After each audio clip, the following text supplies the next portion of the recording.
You know what I mean? This is Hi, normal. everyone. Hey, listen. Guess who's back? Guess who's back? It's Lord Budgie. He's Probably at home having a cup of tea. the legend. You know, yeah, do you like this? Do you like this pirate look? You know, What is it? The lockdown look, is it, Budgie? I can't get out anywhere. You know, the people say stay at home, stay at home. I'm going bloody crazy, Kev. I know. Apparently, I've heard on social media, the roadblocks are off tomorrow. You know, Right. we can go wherever we want. I don't know what's going to happen if the barbers are open tomorrow. I haven't got a clue. You know, but they're saying 29th is, you know, all England, they're all out on the beaches at Bournemouth and stuff like that now. We know, you know, there's roadblocks, you know, a mile up the road, I can't get out. You know, can only get out for food. You know, Budgie, it looks like they won't let you out, mate. You look like you're in prison. I feel like I'm in prison. I'm going a bit crazy, Kev, to be honest, really. You know, Budgie, a bit. I'm going a bit mentally ill, Kevin, honestly. It's doing me head in. Staying in the house all of the time. It's not nice, Kev. Well, Budgie, look, you are a legend and you are the Premier League record breaker, right? So yes, 43 years, 4 months, and 21 days. 43 years, 4 months, and 23 days, is it? And you know what? I'm gonna tell you a story, Kevin. You know, I could have played 52 years old. Yeah, but we're gonna get into that, Budgie. Hold on, we're gonna get into that, right? Yeah. Let's get going. Let's get going because I know you've got loads of things you want to say. So I can go on. You keep pulling me off after a bloody hour. Yeah, I know, but listen. Budgie, one thing we haven't got is unlimited time on these things. So I want to capture it and I want to be able to record it. Anyway, let's get going. Budgie, did you enjoy life at Sheffield United? I enjoyed my time at Sheffield United, you know, because they gave me a lot of money, right? You know, to sign on. You know, you got to realise there's 2 clubs in Sheffield. Sheffield's the 3rd biggest city in the UK. You know, every railway line, every knife and fork was made in Sheffield at the time. Yeah. You know, so you know, I was, you know, when I went to Sheffield, I bought Viner's house. He weighed every knife and fork in the world at one time, and he had busted himself. And I bought his house for £111,000. You know, it had its own swimming pool, its tennis court, a billiard table downstairs. You know, it was unbelievable. So I enjoyed my life, but I failed at Sheffield, Kev. I failed. Really? You know, I've got this reputation of going into clubs that are struggling and getting them up. You know, we've discussed it in the last 3 shows. The last 2 shows, you know, Queen's Park Rangers, Wolves, you know, with Aston Villa, with Crystal Palace, yeah. Crystal Palace. You know, we've discussed that. But they bought me for one reason. Get them to the 1st division, get them to the Premier League. And I failed. So what do you put that down to, Budgie? What do I put it down to? Were you good enough? Were you actually good enough? We had good players. No, they bought good players. They bought Peter With. Right, yeah. Kenny McNaught from Aston Villa. Phil Thompson from Liverpool. Yeah. Can you remember them guys? Yeah, of course. I remember the 3 of them, yeah. But we just, you know, we sold a lad called Keith Edwards who scored our goals. And we sold him off to Leeds United. You know, and we couldn't get goals. We could defend well, but we couldn't. And, you know, there was too many experienced players. There was too many Chiefs and not enough Indians. You know, we had Phil Thompson and Ken McNaught, very experienced players, you know, in centre-back. And I couldn't order them about the way I used to order kids about. They didn't want to play in my way. Right. You know, and I was screaming, shouting, I was fighting them at half-time. I was fighting them. When I went to Wolves, when I went to Crystal Palace, we were all the kids. Yeah. You know, there were the young lads. You could influence them. Yeah. And I could have influenced and I could keep them out of the box and I could bully them. But with Kenny McNaught and Philly Thompson, it was difficult. You know, one had captained England and Liverpool. Yeah. You know, he wouldn't take orders from anybody. Yeah. You know, and he was getting old at the time. Kenny McNaught, they weren't the fastest, you know, players. And, you know, Phil Thompson, he wasn't the strongest in the air. Yeah. And he used to come back on top of me all the time. I said, Phil, I can stay, leave that one to me. You know, I want him to come out unchallenged. If he stays out, I can fill the hole. Room. You've got room then, haven't you? I have room, and I was a screamer, and I didn't like them in my box. I like the people to come inside. You know, nobody would beat me shot 25 yards. If anybody beat me with a shot from 25 yards, I was upset, Kev. Yeah. You know, I was upset. So, you know, all the crosses that came in, Terry Venable showed me a way to defend. And I was the main person, my starting position was right on the 6-yard box.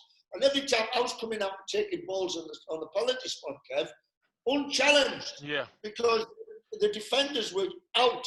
And, because they were disciplined, yeah? Because the defenders were disciplined. They were learning the game, and they were learning the game from me. Yeah. And I could not teach Kenny McNaught, a European Cup winner, and the captain, and Phil Thompson, the captain of England and Liverpool. I couldn't teach them anything. Yeah. And they didn't want to learn. They didn't want to learn. Even though I had fights with them at half time about coming back on top of me, that's the life that I had in Sheffield. And I failed. I didn't get them all. They give me an awful lot of money, you know. But there was a lovely story leading up to when I signed there, you know, because I told you about I was having the trouble with Wolves. Yeah. About money, same thing. So they loaned me out to Derby County, and I went up there and I had 10 games. I had 10 unbelievable games, you know, there. And I was just on loan. And is that you unbelievable again, Budgie? Yeah, they were top of the league. Yeah, but that's you unbelievable again on loan. Yeah, again, they were top of the league, but they were third division. Yeah. They were third division. And a guy came in called Maxwell, a multi-millionaire. Robert Maxwell. Yeah, he came in and they were buying good players. And, you know, they loaned me. We had a great manager in Arthur Cox. And, you know, they loaned me. And they were top of the league, the top of the third division. Yeah. I just went to play because I was playing the John Burridge game. If you don't give me the money, you know, I'm not going to play. You know, at Wolverhampton Wanderers. You know, and Wolves, because you'll remember this, Wolves suffered. Yeah. They suffered. They went from first division, second division, third division, fourth division, because they didn't have the guts. They didn't have the money to sign me, and they had money. They had money. They didn't want to pay the Burridge. They didn't want to pay you, Budgie. But, you know, I was pleased for the young lad that replaced me at Wolves, and you'll know him. You know, he replaced me at Wolves. I picked him up at 16. He was a Coventry lad. I used to take him home, you know, take him down to the reserve team games. A guy called Tim Flowers. Very good goalkeeper. Nice lad and a good goalkeeper. For England. Because he was taught by Johnny Burridge. He had that feeling that I had two years with him, you know, at Wolves, and I felt sorry for him because when I left, they stuck him in at a 17 and 18-year-old, and bang, bang, bang, bang, they were getting hammered, you know, and they were dropping, and his confidence. But when I went to Southampton, I said to Chris Nicholl, get him. Yeah. Get him, and he came down as my understudy. He actually took over from me when I left, you know, to go to Manchester, to go to Newcastle United. Yeah, very good goalkeeper, Budgie. That's not. I went to Derby County, third division, and we were playing well. After 10 games, my loans, and I was on the phone to Ian Porterfield every day. Ian Porterfield was, you know, you're coming to us, you're coming to us. I am here. Don't worry. Let me get my loan period finished. And you know, my loan period come and finished. And Arthur Cox says to me, Budgie, come in and, you know, he says, I know Sheffield United don't want you, because it was all in the papers. And he says, we want you. I said, I don't want to come to the third division, Arthur. You know, he says, I've got Mr. Maxwell. He'll give you anything you want. He can have anything you want. And he says, I can buy Shilton if I want. He eventually did. Yes, he did at Derby. Yes. He yes, did. You're right. Yeah. He said that to me. I can have Shilton if I want, but I want you. Wow. You know? And I says, hey, you must have felt brilliant, Budgie. Hey? You must have felt great at that. Oh, fantastic. And, you know, he said, you know, and when my loan period was finished, right, he said, you have to, you know, when to go to Sheffield from Wolverhampton, you have to pass Derby. You have to go through Derby on the ring road. Yeah. Right? He says, on Sunday morning, I had a phone call. Come and see me Monday morning. You know, we'll have Mr. Maxwell here. Right. Right? I says, okay. So I'm driving to see him Port Vale Monday morning. You know, I had an appointment at 1 o'clock at Bramall Lane. Yeah. So I popped in. There's the training ground. You know, you have to go past it on the left-hand side. Remember, you drive on the left in England. You know, and there was a dual carriageway. Yeah. You know, so I popped in. You know, and he says, come in, son, come in. At 9 o'clock Monday morning. He opened his office, and we sat down, and I could see him. He's locking the door of the office. He said, "No, you're not getting out of here till you fucking sign for Derby County." Yeah. So he tried to bully you, Budgie. No, he was really nice. He was really nice. And he sat there and he was giving me, for 2 hours, he was banging my head. You can have this, you can have that. What about the cow? Hold on a minute. I think you covered this in your last one. Is that the one where you had to climb out the window? Yeah. Yeah. You covered this in your last one. Oh, right, okay. Well, so that's why I've got you at Sheffield now, because you went up to Sheffield and he was in the road, wasn't he, and all that, right? I know, he was standing in the road after. And when I went to Newcastle, you know. No, don't jump. Don't jump. Don't jump.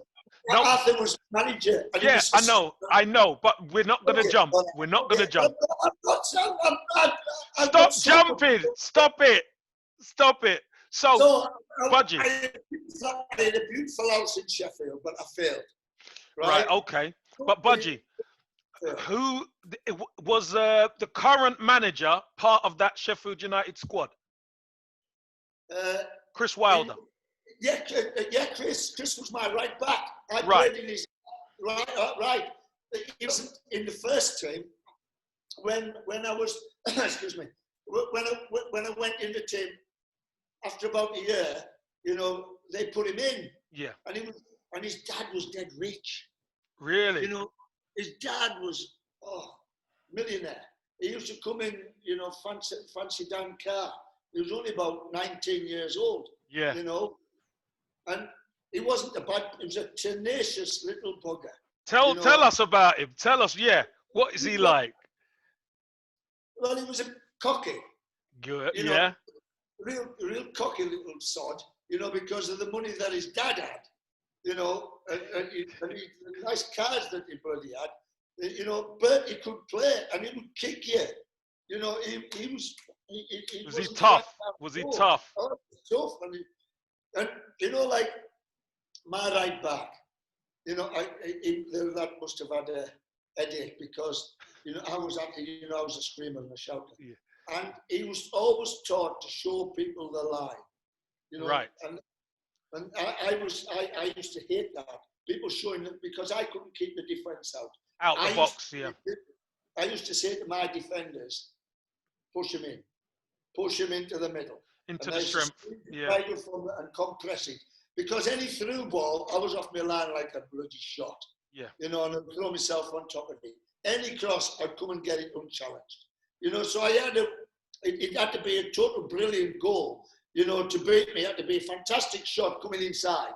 Yeah. And, you know, it had to be somebody who could beat 3 or 4 people, you know, through traffic. Yeah. You know, and that's why I got records at clubs because of my way of playing. But young Chrissy, he didn't like the showman side. He was close to show, and I used to be on him, you know, all of the time when he got his ankles. So what, like, Budgie, tell us what you used to say to him when he used to show up outside. You little fucker!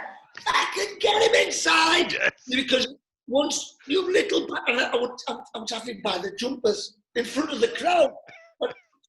Get him in, you know, if it made a save and you know, I had to take it, then he was like, oh. And he was only about 17 or 18. You know, he wasn't, he weren't established, yeah, he weren't established. No, he just got into the team, you know, and even though I see him now, and I speak with him on the telephone, you know, he's always asking me, have you got any players? Have you got any players? You know, because, you know, like I said, Ali Al-Habsi too, you know, too. He's always, have you got any goalies? You know, and I you know, I love Chrissy. I love him now. I'm so pleased that he's done so well. You know, and he's doing a great job. He's doing a great job. Oh, but you've got to realise as well, Sheffield United is a big club. Yeah. You know, and they give me a fortune. They give me an absolute fortune. And I failed. And after 2 years when my contract was up, you know, they sold him to Derby, right? Because Derby had gone bam, bam, bam. And Derby were in the first division before Sheffield United. I should have gone to Derby and made a blog, didn't I? Hey, listen, you picked, hey, if Sheffield are paying you, as you said, you went for who's going to pay you for your skills. They were paying you. Derby would have paid me. They had Maxwell. Yeah, but they were in the 3rd division, Budgie. Third division. I had another year of my life to get up if I'd got up. You know, it's a gamble. Yeah. You know, I went to Sheffield United, a massive club. You know, they got 35, 36,000, you know, every week. It was a great club. And I thought, this is a better club than Derby and a better chance of going into the first division. Yeah. So where did you go after Sheffield? What club did you sign for after Sheffield? Having known Chris Nicholl, you know, at Aston Villa, he was my centre half. Yeah. And he had just been appointed Southampton manager. Right. He'd been 1 year in Southampton manager. He was quite a bit of a rookie then. And he's on, you know, it was all in the paper. Budgie's contract is up, blah, blah, blah. You know. Not again, Budgie. Yeah. That was it. I wasn't frightened to move. I'm not frightened. I'm not the one club man because you end up, you know, retiring and driving a taxi. You know, give me the Spondies. Spondoolies. Yeah, and Southampton were known of giving money. You know, they've had Keegan and they've had Shannon and all those guys, yeah. All of those guys, you know. And I had Chris Nicholl on the phone. He says, Budgie, I want you to come down here, you know, to Southampton. Yeah. And that's the hardest job I ever had, you know, because I had to replace Peter Shilton. Yeah. You know, Derby had just gone to the first division. They beaten us. I was disappointed, and they bought Shilton from Southampton. Wow. Right? Yeah. In goes the replacement. Now I look like a bit like Peter, and in the papers it was, you know, the difficult part was, oh, we've got a look-alike. We haven't got the England goalkeeper. We haven't got the real deal. We haven't got the real deal. We've got a look-alike, you know. And I was determined to do it, you know, to be a success there. And I was going back to the first division. I was going back to the Premier League. Yeah. And you know, we went down and we had good Southampton for a small club, a small little ground. You played at the Dell. Yeah, the Dell, tough place to go. Tough place to go. You know, and I went and good players, and good players as well, Budgie.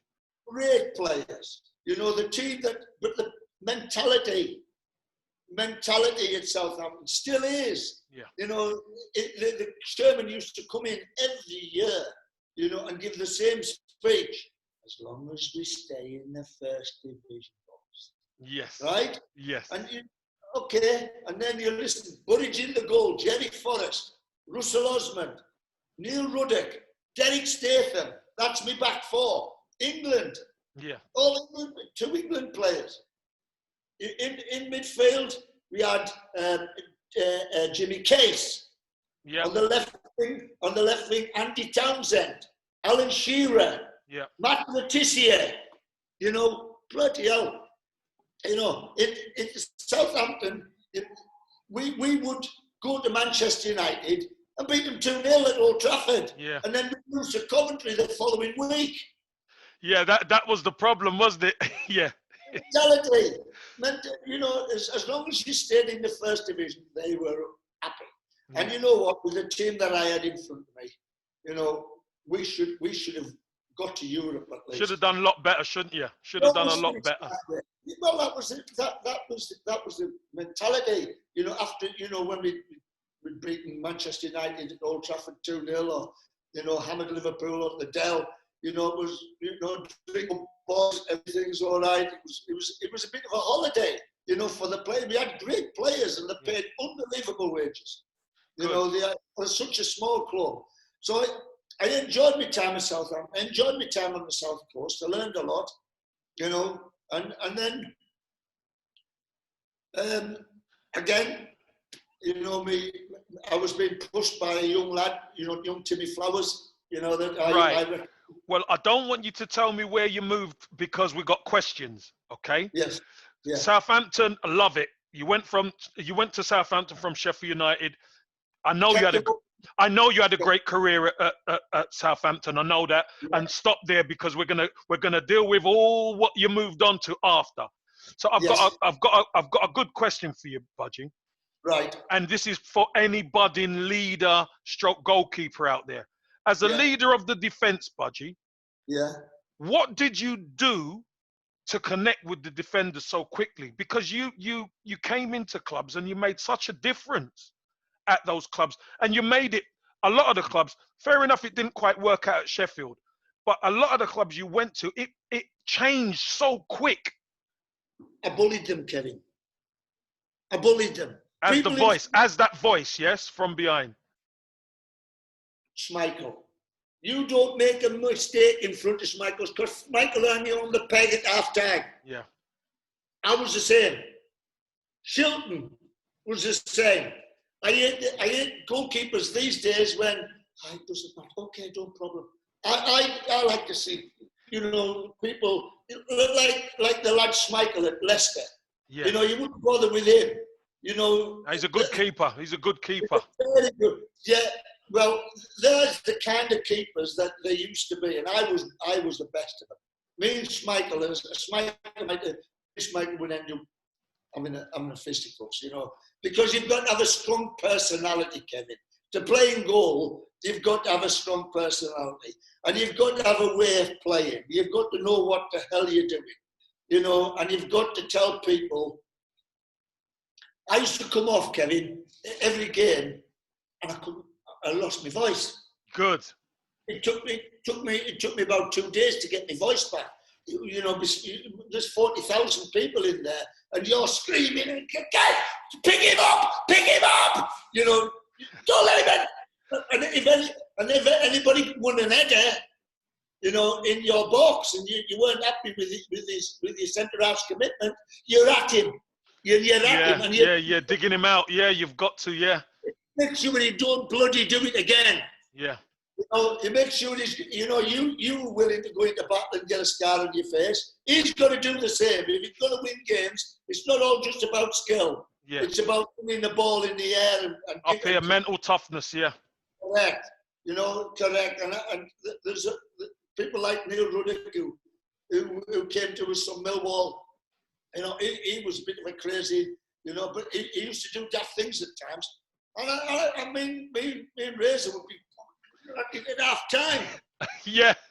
At Southampton, you fucking get the fucking ball. And you come across the room, so I'm willing, I'm willing to have a go. Yeah. It shows when you've got somebody like that, and and you sit in the dressing room, and you sit in the other players sit and think, bloody hell, they mean it. I've got to be like that. You know what I mean? That's how I connect, Kev. That's how I connect, because I love football and I like to win. Yes, I know, Budgie. I know. I like to win, number one, and then I like to entertain after. You understand what I'm saying? Yeah. I can't think of anybody about like Gascoigne and me were the same. You people don't realise what Gascoigne is. People think Gascoigne, when I see him at Newcastle, he was the first one in, 9 o'clock in the morning, banging balls. Yeah, training. Yeah, I've been around Gaz. I know that. I know. Well, it was happy birthday to Gaz as well, because it was his birthday yesterday. Well, so, happy birthday, Gaz. Yeah. People don't realise. People think Gascoigne's a clown. Everybody thinks he's a bloody.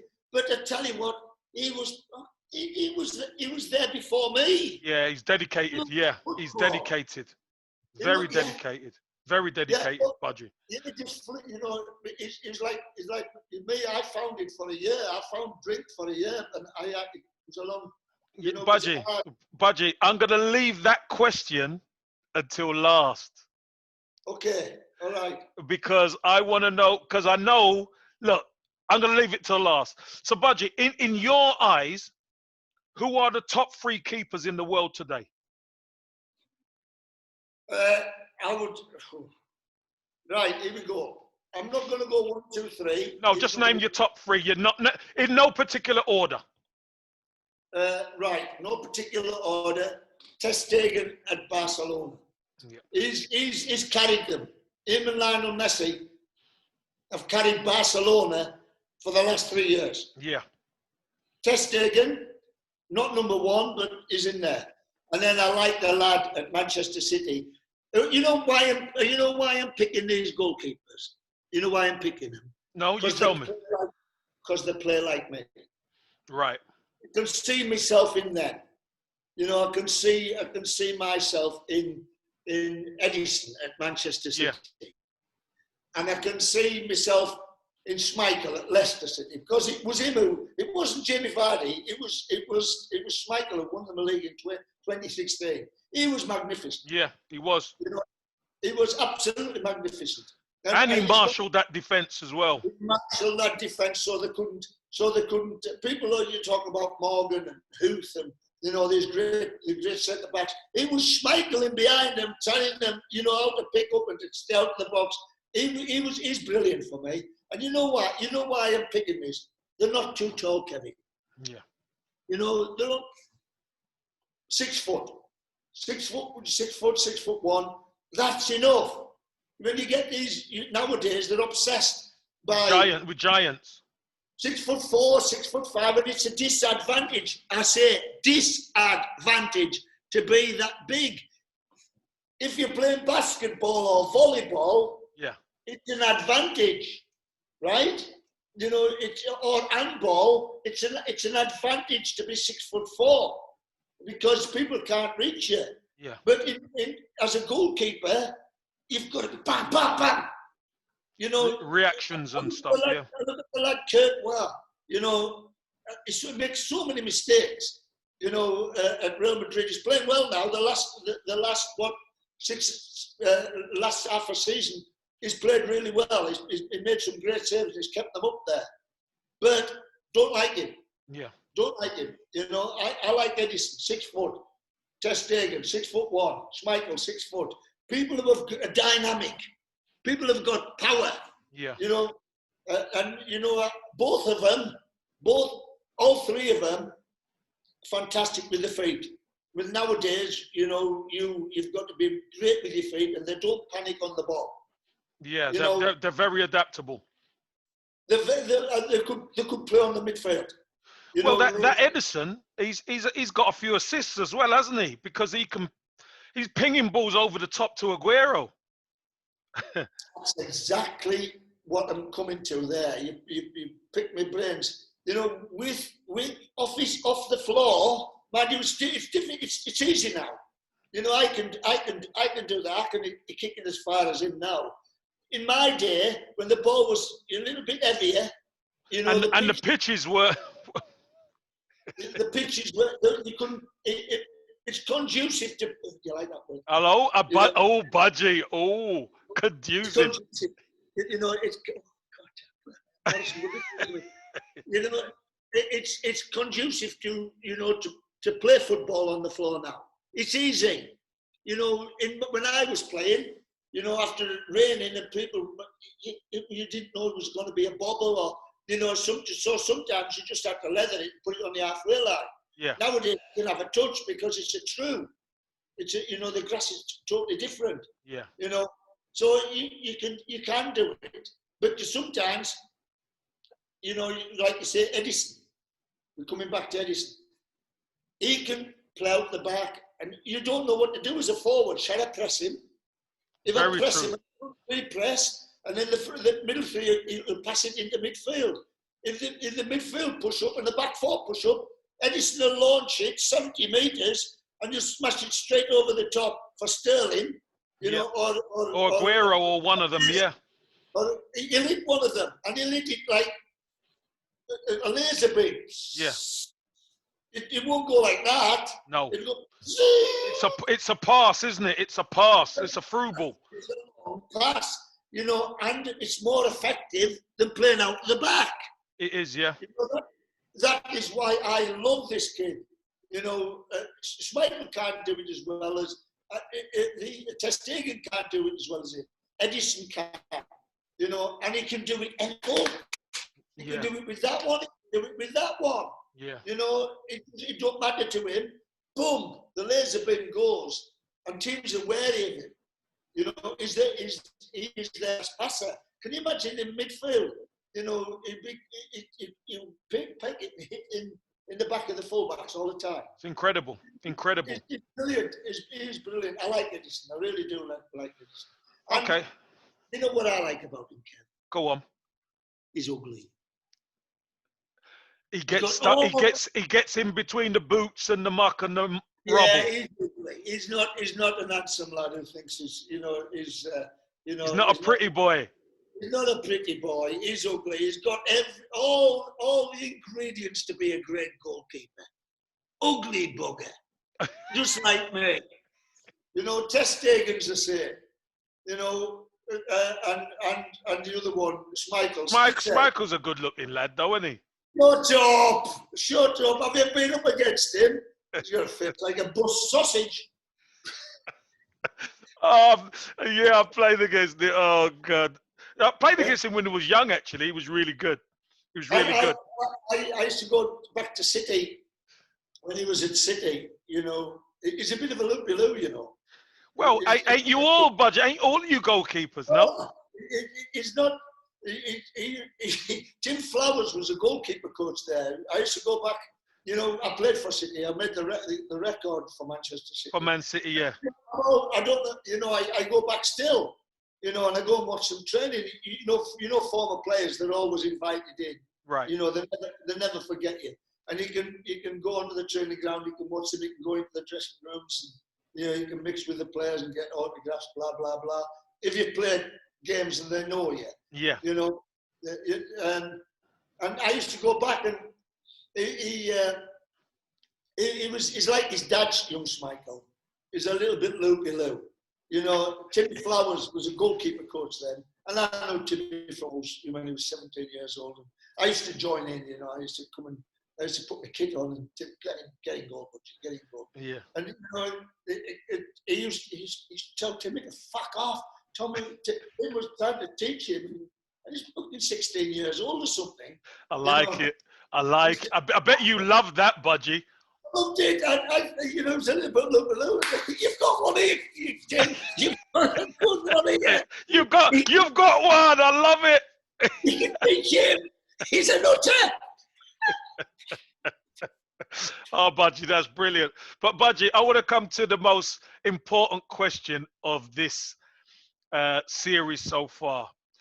There was a time where you kind of went off the rails.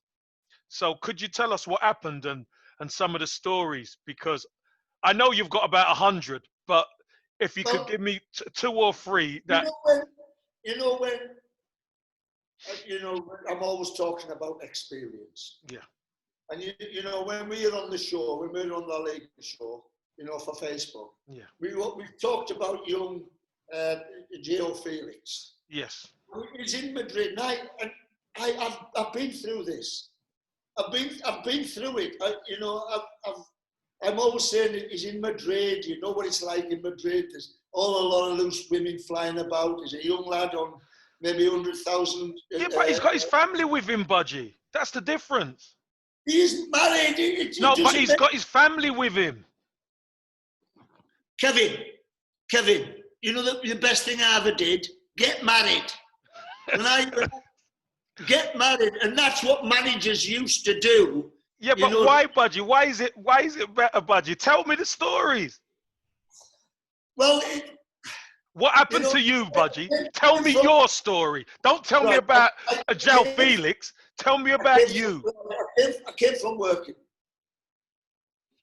You know, I was a virgin. Right. Right? I was a virgin.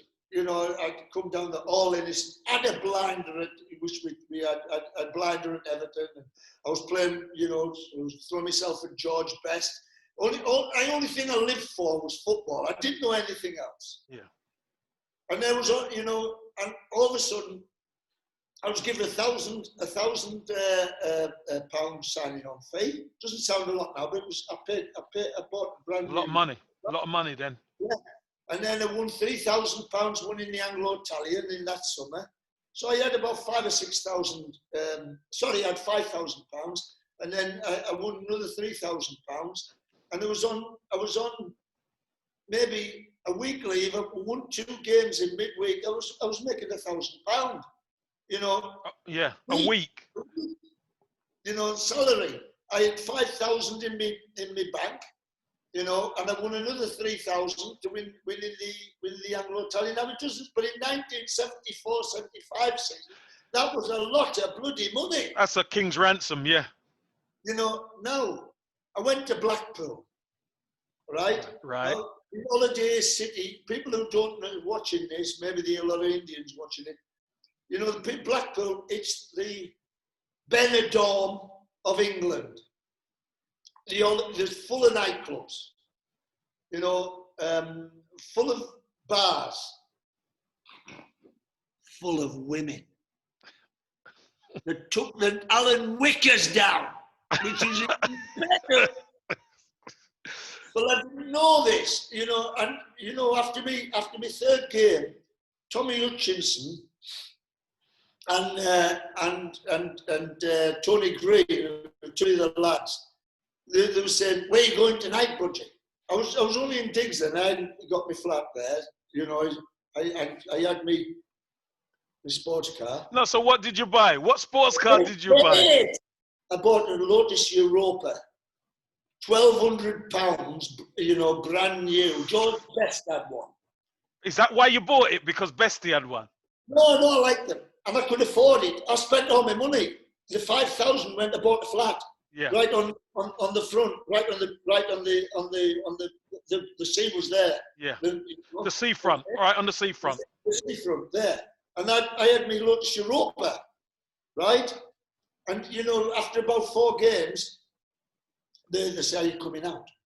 And I says, "Where are you going? Where are you going?" This was after a game. We just drew with Manchester United. Yeah. You know, 0-0. I had another stormer, and they said, "We're going down Brian London." Can you remember the boxer? Yeah, Brian London, yeah. Brian London's 007. Whoa. Never been to a nightclub before. Never been to a nightclub, Budgie? Well, there's not in bloody Workington. Nightclubs in Workington. Oh, you know, no. I'd never had a beer before. I'd seen my dad supping and, you know, there was pubs in there, but I'd never had a beer before, you know. And they said, "Come on, you're coming out with us," you know. And I said, "I don't really want to go. You're coming out with us." So I went down Brian London, 007, and they gave me a lager. So I'm down with a pint of lager. I felt nice. I bet you did. I felt great. So I had another. And then I had another. And then a girl came up to me. You know, she wasn't a girl; she was a woman. Yeah. She was about 55 years old. I'm only 18.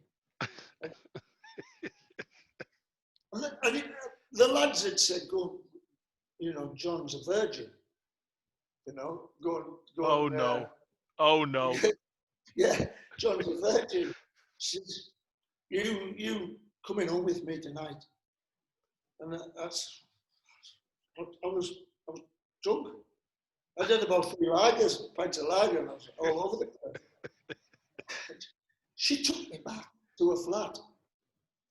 Right? And I'm sat there. And Nervous. Says, You're nervous, Budgie. come here. And she stuck her lips on me.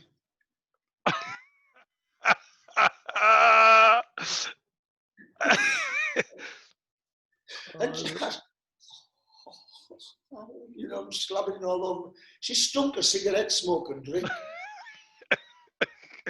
Great night, Budgie. Keep going. Keep going. And she put my hand on my knob. Oh, you know? Budgie. Oh, Budgie. Oh. Oh. And then she started taking her Alan Wickers down. Oh, go. Here we go, Budgie. And I've got to show you this. I've got to wait to put this down. She put her, you know, she put her legs up on the settee. Oi, oi, oi. I can't see your face. Wait! I can't see your face.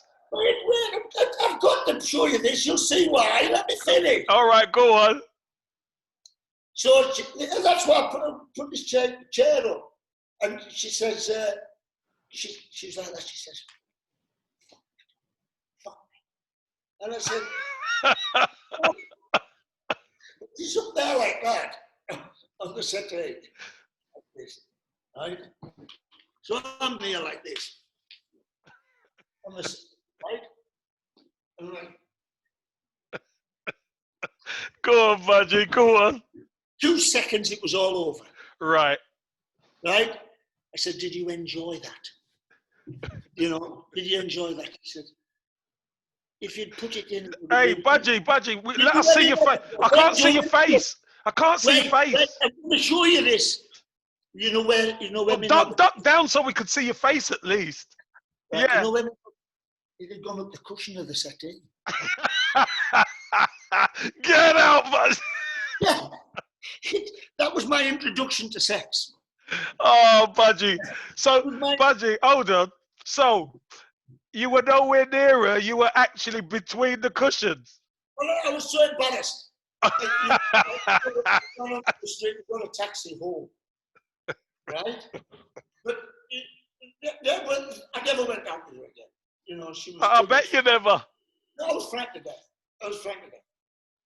So, you know, after, you know, a drink, you know, after a game on Saturday, you know, I would have a couple of pints, you know, after a game, like, which is normal. But Saturday became Monday. Yes. Monday became Wednesday. Yeah. And the John Burridge that you know, declined. Because there was always women, there was always beer, and there was always money. Yes. And my form just went, you're laughing. No, I'm not laughing now because I know. You know, the gyms on Monday morning, you know, wasn't there because I'd been out all weekend. So it wouldn't do me any harm to. But it did. And then, you know, and then I would get a phone call from another girl asking me to go out on Wednesday. And I'm, okay, you know, I'll come out.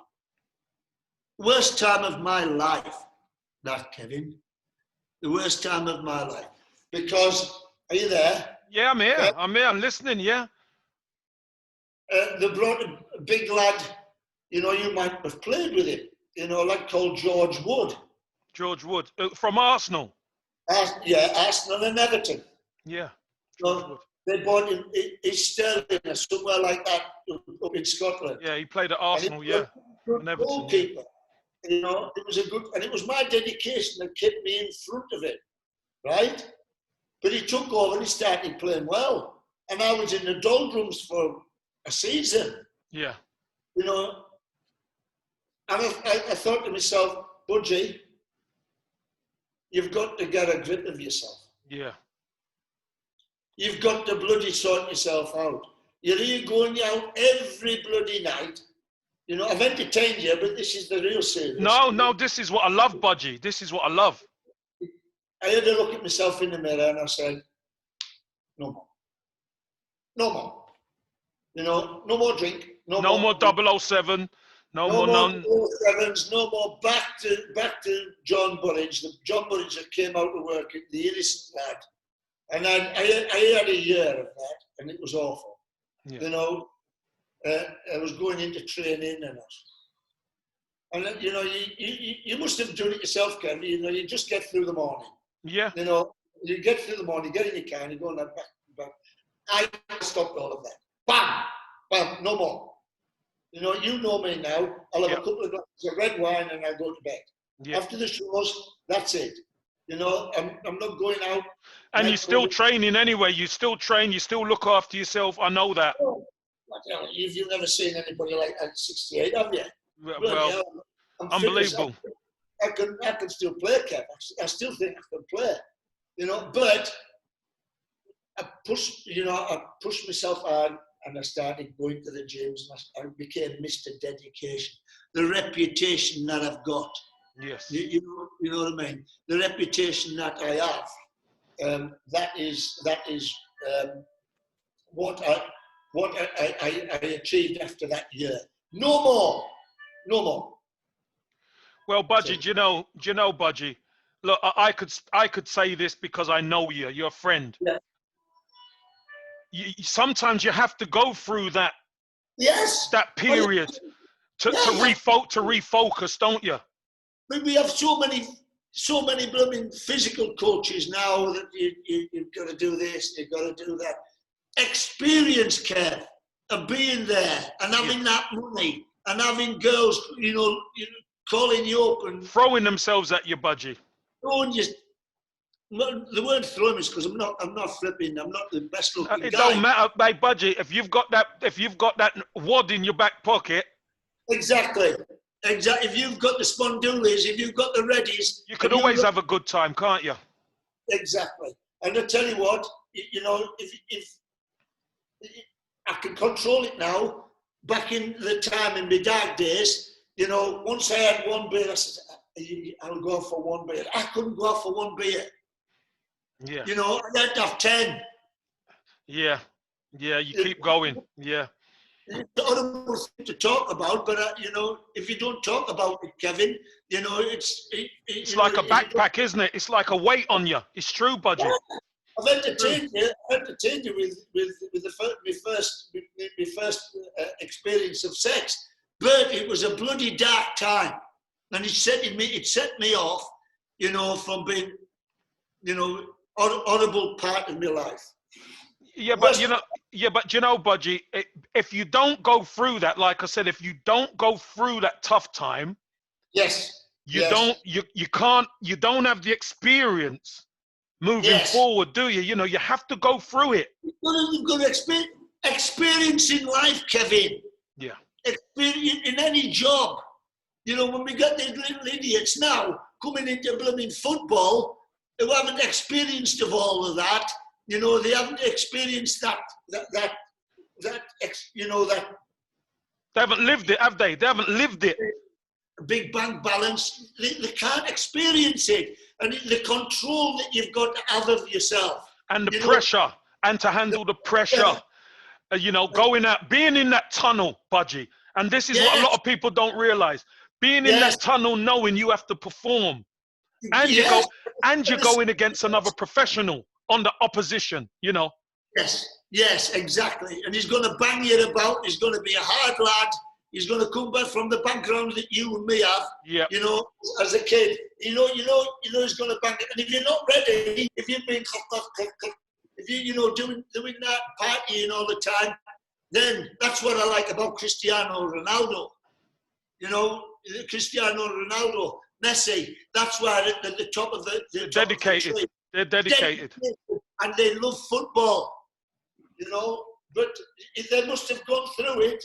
They must have gone through that, you know, that period of life where they went off the rails a little bit. Yeah. And, you know, and it's self-discipline to get yourself back on it, Kev. That's right. You have to refocus, Budgie. You got to refocus. Yeah. Hey, but Budgie, I'm sure at the time when you were going through those tough times that you call it now, they're only tough because you get through it. At the time, you were having great time until you look in that mirror and realize. Yeah, but Kevin, I looked in the mirror and I had the discipline to say, no more. Yes. There's a lot of lads who who stick with it. Yeah, true. You stick with it and they don't do anything. And they're real good players. Yeah. You know, they're real fantastic players. And when they have too much, especially these days, Kevin. Yeah. If you earn 50, 60,000 pounds a week, you know, you've got a blooming, you know, you're a single boy. The world's your oyster, isn't it? The world's your lobster, Budgie. You can do what you want. Exactly. You can, you know, girls, they all want to marry you. They all want that security of that money, of that nice house. You know that, you know, and they want to calm you down. They want to, you know, it's good. It's good. Yeah. All day, Kev, you never see any of it now. You know, in our day, you know, managers used to say to people like when I was going through it, and a lot of other lads that was going through it, get married. Yeah. Get yourself a woman, yeah. Yeah, get a kid. And that was the right way. That is the right way. Get yourself a woman, you know, and sort yourself out. And steady on. Well, Budgie, look, listen, we're at the end already, Budgie. Do you know how long we've done, Budgie? We've done about 50 minutes, mate. Tell you what, it goes too quick, Budgie. I'm ready for another question. We have to do a 10 or 4. Budgie, let me ask you this then, Budgie. Let me ask you this. Yeah. In all your time through football, you've played in the 70s, 80s, 90s, 2000s. You've done 4 decades. You've covered four decades. Which was your favourite decade to play? For football. Yeah, for football. 70s and 80s. In between 75 to 85. And why would you say that, Budgie? Why?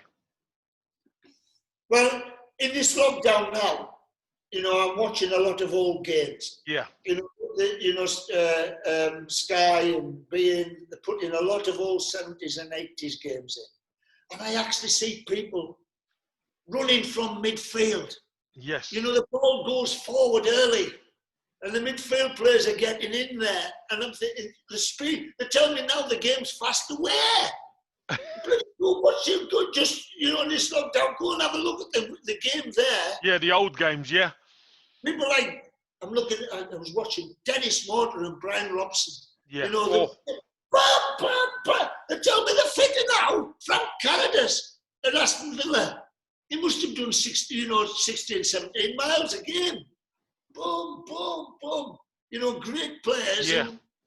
And you know, and tackling. You know, the blooming tackles were flipping brutal. Budgie, the tackles were flying in and there was hardly any injuries. Exactly, because they were stronger then. You know, I can't understand them. Every training ground now, Kenny, has got a state-of-the-art gym. And they all build the bloody bodies up, you know, to look like flipping Superman. Why? Why?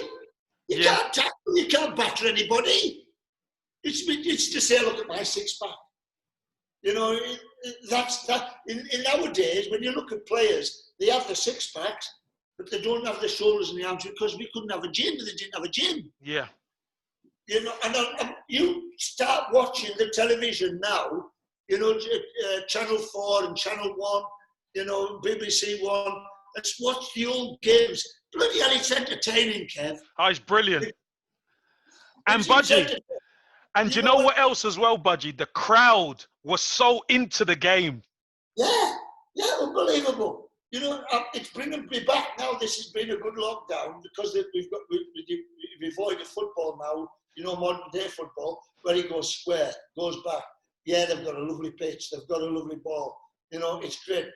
But there's nowhere near as much running from the midfield. There's nowhere near as much people like you getting up with the goalkeeper and get the bang in the face, you know, and punching the flipping teeth. And you know, your manager would be shouting if you didn't challenge a goalkeeper like they do now. You know, you'd be screaming, "Come on, hit him! Get in, hit him!" Yeah, of course. Stop him punching it clear. You know, I'm looking at these games and I think, ball's going forward. It's a different game, Kev. You know, it's pass. You know, and it's they are good players. They are very good on the ball, but it's not as exciting. The 70s and 80s and early 90s of football, for me, was more exciting to watch. And I tell you what, only the young generation that weren't there will tell you now it's better now. Yes. Right? And the scientists that come into the physical, they will tell you it's better now and the fitter now. I'll use that. I use them. The eye test, The eye test. And I see people running box to box and the work and the sliding tackles and, you know, the hatred when they were going into the tackle. And, you know, that takes it out of you, Kevin. It does. You know, the physical element of the game in them days, it takes it out. You don't get it these days. You don't get that physical challenge which knocks the hell out of you physically. Yeah, I know. It drains you. It drains you because it's hard. When you're jumping with goalkeepers and centre backs all the time, you've got a 6'3" lad on top of you and his arms are across you. Bloody hell, it's more than these, you know, these little lads that are getting knocked over all over the bloody place. Yeah, I know, you know, mate. And that's what I'm saying. The younger generation, they'll tell you it's fitter because they're in this generation. I'm still there now, and I was there then. Yes. And I'll tell you now, they were fitter then. Do you think, I'm going to ask you a question, Kevin. I'm going to ask you a question. Do you think modern day players could do the training that we did? No chance. No chance. No way. Jumping in and out of, you know, cones. You know, and then do. Budgie, the pre-season, no balls for 2 weeks. No balls for 2 weeks. Morning and afternoon, sand dunes. No balls. And they tell me they're fitter now. No, up here, they'd have gone. They'd have been broken. Because they wear a fancy down bloody bra, you know, on the fancy down, and they've got it's in the red zone, it's in the red zone. In the manager shouting like Pep Guardiola, get forward, work hard. You've got to get in the red zone to get a goal. That's right, Budgie. That's right. Coach, or is in danger. What happens if you're in the red zone and an opportunity opens up? Do you not go? You don't go according to the blooming, you know, the scientists. It's nonsense. It's nonsense. It's all a blag for me. It's bullshit. Yeah, it's all a blag. Yeah, it's all a blag. If you're in the red zone and you've got to get into that box, to get into that near post, and maybe get injured. Bad luck. Yeah, too bad. But too bad. You pull a calf, you pull a thigh. Too bad.